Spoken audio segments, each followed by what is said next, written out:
عزتمند مسلمانانو رونو د موقع په مناسبت سره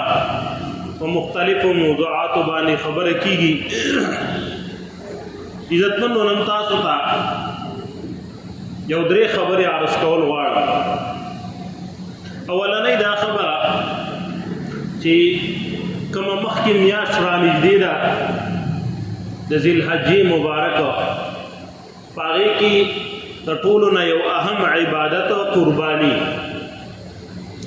د دې قربانۍ تاریخ څه دی، پس منظر یې څه دی، د کم وخت نه د قربانۍ د عمل الله رب العزت په دې امت باندې په بندګانو باندې مقرر کړی دی. د قربانۍ پس منظر او د قربانۍ تاریخ او د هغې په ضمن کې د حضرت آدم علیه السلام د دوو زامنو او دقرنګې د حضرت ابراهیم علیه السلام او حضرت اسماعیل علیه السلام چې کوم واقعات الله رب العزت قرآن مجید کې ذکر کړي دي د هغې لږ وضاحت کول او قرباني شرایط څه دي او نصاب څه دي، د دې سره نورې چې کوم د قربانۍ مسایلې ضروري احکامات دي انشاءالله هغه به مو په مناسبت سره دا بیانوم. عزتمندو د ذوالحجې مبارکه میاشت دا اسم بختوره میاشت ده چې کوم د اسلام اهم یو فرض حکم دی حج مبارکه، هغه په دغه میاشت کې الله رب العزت په بندګانو باندې د هغې ادا کول چې کوم صاحب استطاعتي هغه فرض کړی دی. ذوالحجې میاشت نه علاوه په بله میاشت کې هغه حج نه کېږي.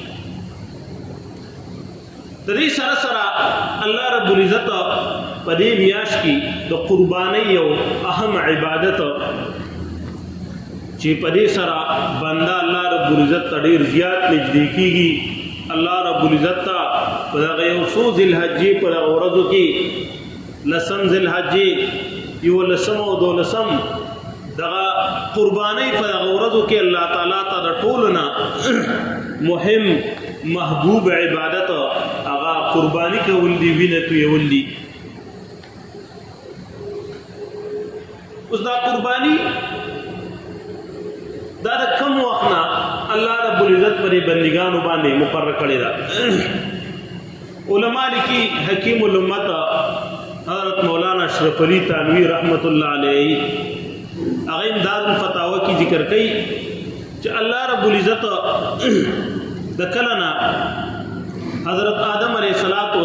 ځمکې ته راکوز کو، آدم علیه السلام ځمکې ته هغه تشریف راوړ، نو د زناورو قرباني الله رب العزت د هغه وخت نه حکم جاری کړی دی او هغه بیا د دې په هغه کې د قرآن مجید دا آیات چې الله رب العزت سوره مائده کې 19 نمبر آیات کې دغه یو څو آیاتونو کې الله رب العزت د حضرت آدم علیه السلام د دوو زامنو واقعا ذکر کړي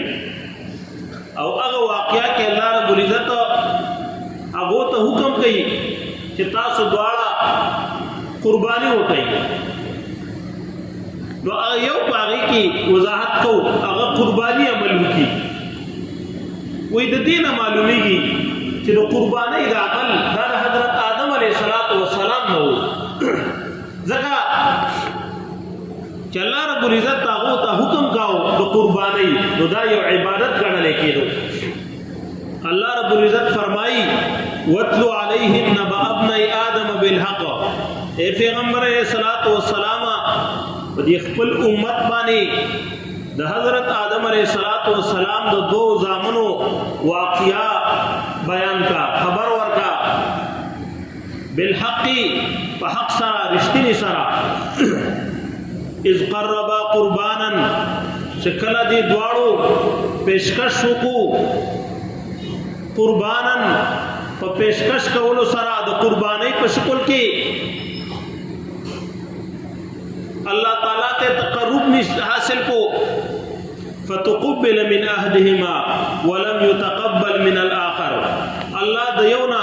هغه قربانی دا قبول کړه او د یو نه قبول نه کړه قال لاقتلنك د کم نه چې قبول نه کړه ول زبتا وجنه مبلته ویل قال او تویل انما يتقبل الله من المتقين یقینا الله تعالی پرهیزګار او تقوادار او الله رب العزت قربانی قبلای قرآن مجید کې الله رب العزت مختصر واقع ذکر کړ کہ حضرت آدم علیہ السلام دو زامنو هغه ته قربانی حکم وشو د یو نه قربانی قبول شو د یو نه قبول نه شو بیا غيور ولګید او قبل ته وای چې زبتا وجنه مو بیا دا کار مو اصل کې عبد الله بن مسعود رضی الله عنه نورو مفسرین دا واقعا لیکلی دا چې کله الله رب العزت حضرت آدم علیہ السلام دنیا ته راولېږو نو د حضرت آدم علیہ السلام صرف نسل وو دنیا کې بل سکونه نو د آدم علیہ السلام نسل کې بلا سے ترتیب حضرت حوا علیہ السلام نبا الله رب العزت په یو ځل دوه حمله ورکول دوه بچي به ورکول یو با الک یو بجی نه یو بیا با بل حمل کې با بیا یو الک یو جی نه یو دا هغه وخت شریعت او د قانون موافق دا فیصله وا دا یو حکم د الله د طرفه چې د کم الک سره به کما جنې یو ځای په حمل کې رااله دا غو دوړو به نکاح یو ځای نه کېده د دې الک او د دې جنې به نکاح نه کېده چې کم رسته به کم حمل رااله د دې الک به د هغه جنې سره کېده او د هغه جنې به د دې الک سره نکاح کېده یو ځای به نه کېده د آدم علیہ السلام دو زامنو د یو نوم قابل او د یو نوم حابل دا قابل په اصل کې ناقابل او دا حابل خسړیو چې دا قابل سره په کم بطن کې کم حمل کې کوم جنې رااله نو هغه خيستوا شکل او صورت اعتبار سره او دا حابل سره چې کم حمل کې بطن کې کما جنې رااله هغه ظاهري شکل او صورت سره خيسته نو نو دا هغه وخت شریعت موافقه حضرت آدم علیہ السلام تویل چې د قابل سره کما جنې حمل کیو ځای راغلی دا په نکاح حابل ته ملاويږي او د حابل سره چې کم یو ځای راغلی دا په قابل ته ملاويږي نو دی قابل ویلنا چې کما جنې ما سره یو ځای حمل کې راغلی دا غي سره وځي نکاح کوي دا شریعت موافق دا غي سره نکاح د دې کول جایز دی حضرت آدم علیہ السلام تجویز ورکو چې تاسو داسې چلو کوي الله تعالی ته یو قربانی پیش کوي تاسو قربانی الله تعالی ته پیش کوي چې رچا قربانی قبول شو هغه په حق ای د چا قبول نه شو هغه په نه حق ای بس چې رچا قبول شو هغه په حق په خبر او دغه براغی علماء لیکي چې حضرت آدم علیہ السلام دا تجویز د دې لپاره ورنکو چې کو بل فرض د قابل قربانی قبول شوی نکاح ولا غیر شرعي کوله خدای سره به کوله نه حضرت آدم علیہ السلام ته پته وا چې قابل چې کوم دی دا غیر شرعي حکم هغه باندې عمل کولو اراده ده او حابل چې کوم دی دا شریعت موافق چې کوم حکم دی هغه باندې فیصله کوي نو یقینا قربانی بر قابل قبلی د حابل به قبلیږي د قابل بر قبلیږي دا څنګه چې آدم علیہ السلام هغه ته د شریعت نه هټ کر یو حکم کاو هغه ته پته وا چې بس شریعت دا دی او د شریعت موافق الله رب العزت قربانی قبلای پدې کې چې کله قابل دا څه چلو کو چې دوی زمیدار او فصل مسل دغه کاو دته پته مو چې غیر شرعي کار پسې اړه مې غنم وغیرہ یا سب زراعت نه سب دغه کې خوستو میدان کې په هغه وخت او هغه زمانه کې د پیغمبر اسلام و سلام زمانه پورې با الله رب العزت چې کوم صدقات او قربانین او خیراتونه قبلول دا غي طریقه کار داو چې هغه وسړي داسې میدان کې غوستو د بار نه به ور رااله اور براله بس هغه قبول شو اور برانه له هغه قبول نشو بس هغه وخت کې بخاره پته دا لګیدا چې الله رب العزت د دې سړي صدقه قبول کړي قبول نکړه دا خو الله رب العزت پیغمبر صلوات و سلام په امت باندې خصوصي مهرباني کړې ده یو خبره کې ستر دی پټواله دی پته نه لګي چې قبول شو چا قبول نشو چې کوم کس قبول نشي هغه شرمېږي خو نه معاشره کی بل الله رب العزت د دې امت سره دا مهرباني وکړه چې ور درځي اسمان نه یو خو د دې د پردي خېلې وساتو د دې د حیا خېلې وساتو بل دا چې کوم صدقه او خیرات کوي هغه په خپل د دې غریبانو باندې ولدا تقسیم کوي دا وخوري نیوي د ورنه بچلو د ضایع کېدو نه بچ کړو او بل دا د دې امت سره الله د تستر او د رحم او د فضل معاملې وکړه ځکه هغه وخت کې چې چا نه قبلې د ټولو خلکو ته بس پک معلومې دی چې ګورستا صدقه قبول نشو او دې امت کې را پته نه لګي بس خیرات دې صدقه دا زکات دې تا ورکو قبلي کې نه قبلي کې هغه د آخرت معاملې برحال چې قابل داسې غنم وغیرہ میدان کې خود د اسمان نور رانه قبول نشو وسپته ولګیره چې د قرباني قبول نشو دا په غیر شرعي کار پسې خدای دا په یو ناجایز کار پسې خدای ترې په مقابله کې حضرت حابیل چې کوم د حضرت آدم علیه السلام زیو او داغه مطالبه د شریعت موافق و داغه وخت د شریعت هغه یو خيستا ګډ هغه د ګډو بيزو سره ولو کار کاوه هغه په کیو کوته او هغه راسه میدان کې ودراو او ویل یا الله دا مستا د تقرب د پاره ستاره نږدېکت د پاره د عمل وکړو برا د اسمان نور رااله او د حابل هغه ګډ هغه پور باندې وسوځید نو پته ولګیدا چې دا قرباني قبول شو د مطالبه حق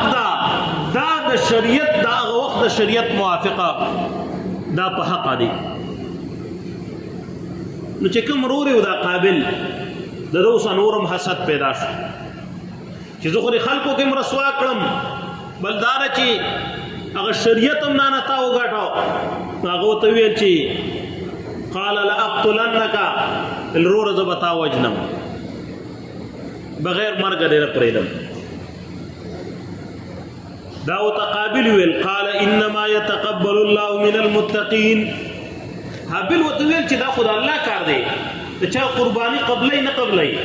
الله رب العزت د تقوادارو پرهیزګارانو د شریعت موافق چې کوم عمل کوي دا خلکو الله رب العزت قرباني قبلې برحال بیا وته دویل وتما وجني نمړ میکا زه خو تا نه وجنم حابل وته ویل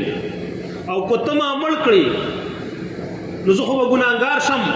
او کو تا زمړ کړم نو یو خپل ګناه باندې سکړي او زما د قتل ګناه باندې خپل ځان باندې کی او تبا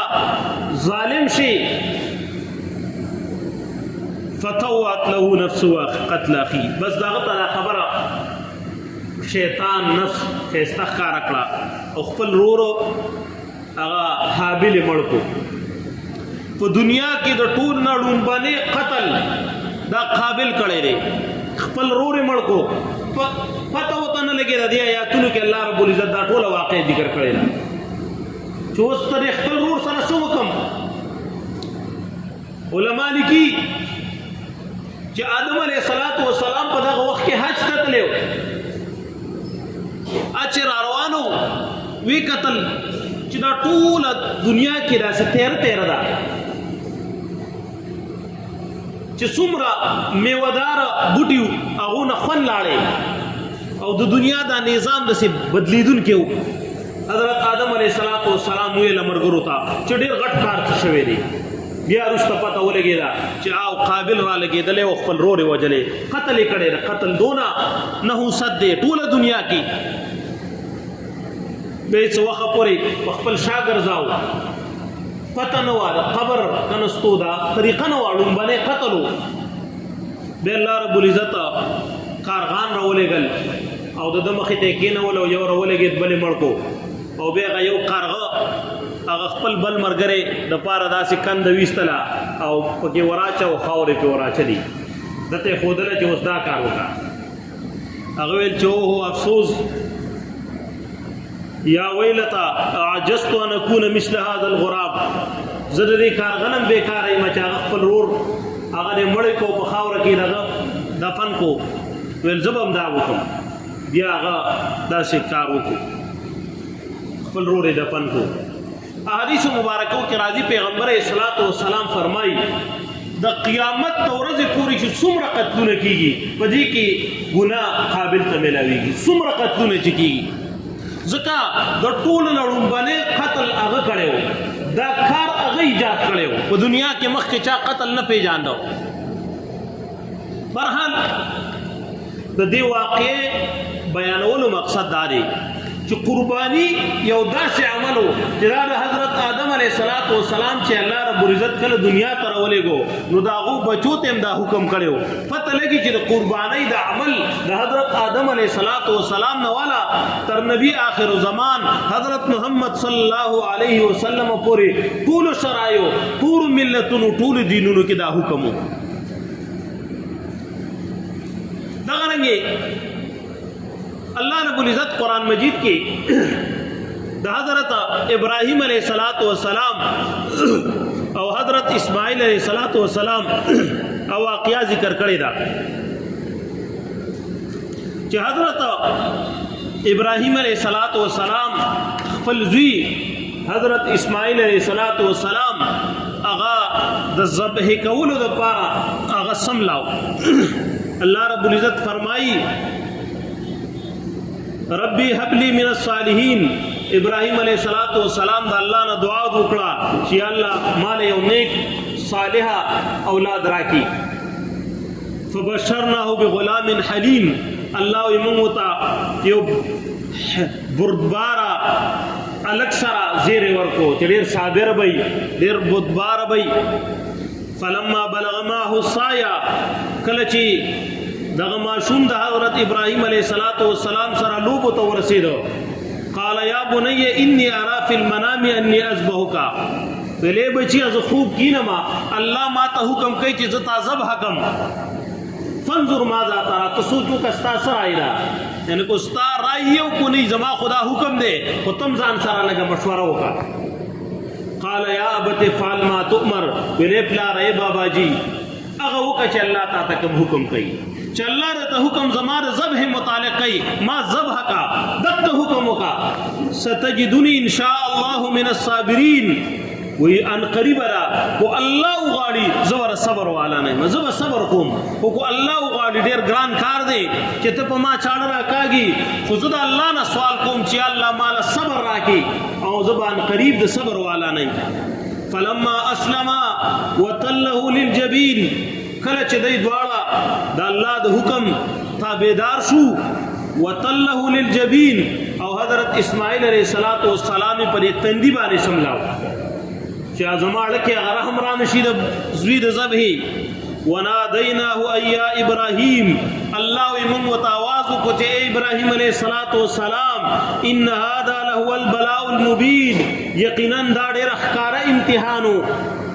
وفدیناه بذبح عظیم الله یمن په بدله کې راوستا یو ذبح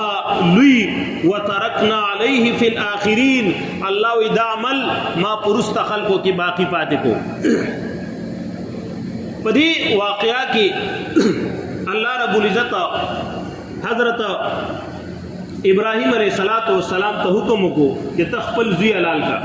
ټول جمهور مفسرین وایي چې دا حضرت اسماعیل علیہ السلام ذبیح الله بعض مفسرین حضرت اسحاق علیہ السلام نکړي دي علما وایي چې دا ټیک خبره نه ده چې کم ذبیح الله یعنی کم ذبح لپاره ابراهیم علیہ السلام خپل زوی پیش کړو هغه حضرت اسماعیل علیہ السلام او دا چې هغه خوب کې ولید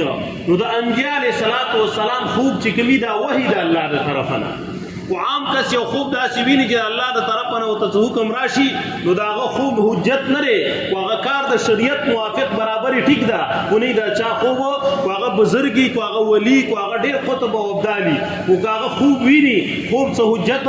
نه دی تر څو پورې چې د شریعت موافق نه خو د انبیاء علیه الصلاۃ والسلام خوب دا د الله د طرفه نه ډایرک حکمي ان نوم الانبیاء وحی من الله تعالی علماء لیکي چې خوب د انبیاء علیه الصلاۃ والسلام دا د الله د طرفه نه یو حکمي برحال الله رب العزت حضرت ابراهیم علیه السلام ته حکم وکړو په ذریعہ د خوب باندې ابراهیم علیه السلام خپل زوی حضرت اسماعیل علیه السلام سملاو او چاړه په راکاږي سړی ته حکم نشتا چې ته اسماعیل علیه السلام یو وختم غره هغه ته نقصان ونه رسې الله رب العزت قدرتی د جنت نا یو ګډ راوستو او هغه د حضرت ابراهیم علیه السلام پښتو کې سملاو هغه ته دا پته نه لګیدا چې دا ګډ دی ګورا اسماعیل علیه السلام دی چې کله چاړې کار شروع کو او هغه ذبح کو اسماعیل علیه السلام مخې ته ولاړ دی الله ته حکم وکړو چې ابراهیم علیه السلام ته په خپل امتحان کې کامیاب شي بس تا خدغه وسو زوی د راسم لاو چاړه د پراخ کلا مخکې زما حکم نو چاړې تا چې خپل زوی ذبح کړي یا الله رب العزت فرمای وترکنا علیه فی الاخرین ما دا عمل ورست خلقو کې باقی پاتې کېدو د قیامت پورې مې دا حکم جاری وساته چې خلق به قربانی عمل کوي دا د حضرت ابراهیم علیه السلام نو وجنه داسي د دې واقعاتنا معلومیږي چې قربانی د عمل دا د حضرت آدم علیه السلام نوالا تر نبی آخر الزمان حضرت محمد صلی الله علیه وسلم پورې په هر ملت هر شریعت کې اگر چې طریقہ کار به بدلو باغی په تفصیل کې به فرق هو او نفس دا حکم چې کوم دا په هر یو شریعت کې ډیر وجن الله رب العزت سورہ حج کې آیات کې فرمایي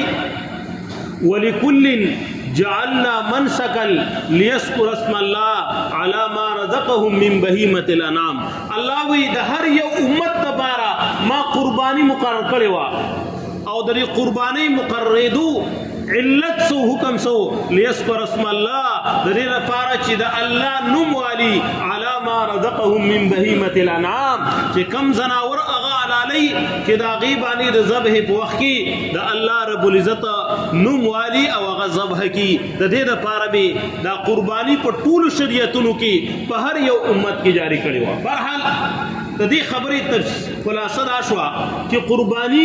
الله رب العزت په ټولو شریعتونو کې دا حکم جاری ساری باقی ساتلیو د آدم علیہ السلام نوالا تر نبی آخر الزمان حضرت محمد صلی الله علیه وسلم پورې په ټولو امتونو کې باقی دویمه خبره مختصر چې قربانی شرایط سي دی او نصاب سره د دې تفصیل چې کم فضائل و غیره دي ان شاء الله هغه به مخکنو جمعو کې کو قربانی لپاره څه شرایط دي چې په هغه خلکو باندې قربانی چې کومه دا واجب ده ونی په هر چا نه را اولنې شرط دی چې دا به مسلمانی په غلام باندې قربانی نشته نن سبا خو د غلام تصور نشته نو چې کم آزادی ټول خلک آزادی لہذا کو چرته کې د غلامۍ دا دغه بیا راشي نو په غلام باندې دغه نشته قربانی نشته ځکه غلام د خپل مال ملکیت نه زين دا چې مسلمان به په کافر باندې قربانی نشتا ځکه دا د الله عبادت دی او عبادت د کافر نه قبلي بل دا چې دا عاقلی په لیونی باندې قربانی نشتا یو سړی لیونی صاحب نصاب دی مالدار دی او لیونی دی په لیونی باندې نشتا عاقل به بالغ به په نابالغ باندې نشتا هغه مالدار یو غړي دا به بالغ بل دا چې کوم د قربانی دا ورځ دي د لسم ذل حجین والا د دولسم د ماقام پوري په دې ورځو کې به دا مقیمی په مسافر باندې نشتا یو سړی په سفر کې اخ مالدار دی که صاحب نصاب دی هغه باندې قربانی واجب نه ده وی کې اجر او ثواب ته ملاویږي خبره ده واجب نه ده مقیم بی یعنی مسافر بنی او بل شرط داره چې دا به صاحب نصابی د نصاب مالک بی فقیر غریب بنی صاحب نصاب څه ته وایي دا هم یو اهمه مسله ده چې دا صاحب نصاب بی نو صاحب نصاب چې د 15 چیزونو نه هغه صاحب نصاب ګرځي یو سره زر سپین زر نقد ورسره او مال د تجارتی یا د ضرورت نه زیات سامانی دی 15 ته اموال قربانی ویل کیږي یو سړی سره سره زری سره زره او صرف ځان له سره زر ورسره نو دا با 7.5 تولې چې د سره ورسره کو په هر صورت کې ورسره کو استعمالی کو غیر استعمالی کو نارینه کو زنانه کو لوخي په شکل کې او کو هر شکل کې سره زر پراتی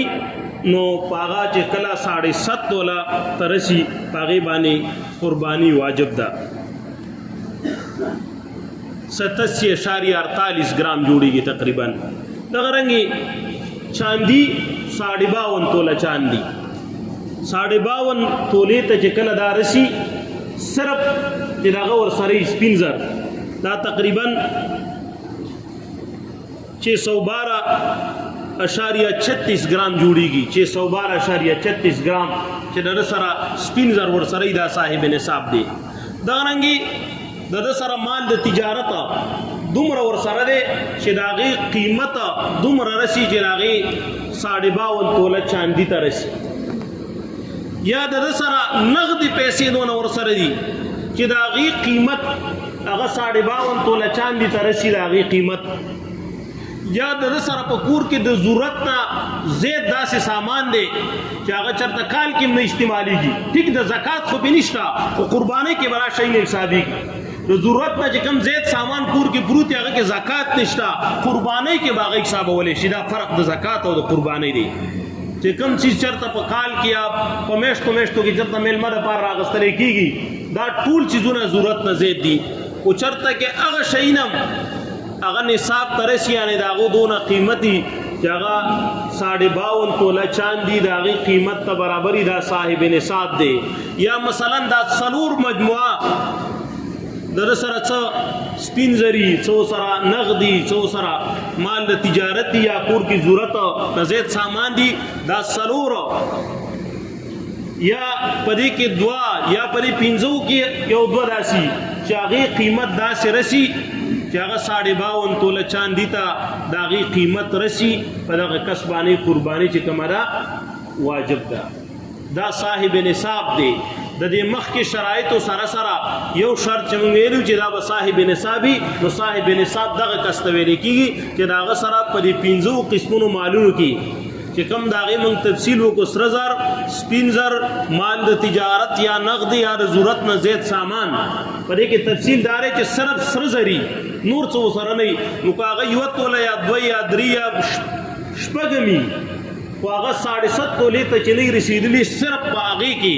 بیا صاحب نصاب نه ګرځي او کو چرته کې داغه سره بل یو چیز دغه شی او زی شي سپینزر و سره یو زی شي مال د تجارت و سره دغه شی نقد و سره دغه شی ضرورت نه زیات سامان و سره دغه شی به د دې مجموعه برا کوزيږي انفال الفقراء فقها وي چې فقیرانو ته بکم کې نفي نن سبا نف فقیرانو ته بری کړه چې دا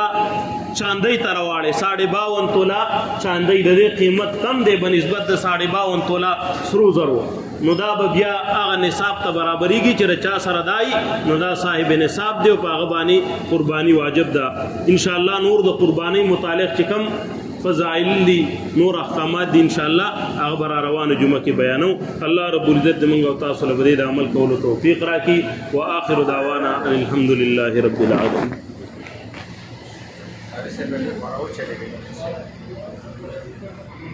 دن راشي کوم ملګری چې دن دی هغه صفونو کې برابر ودرېږي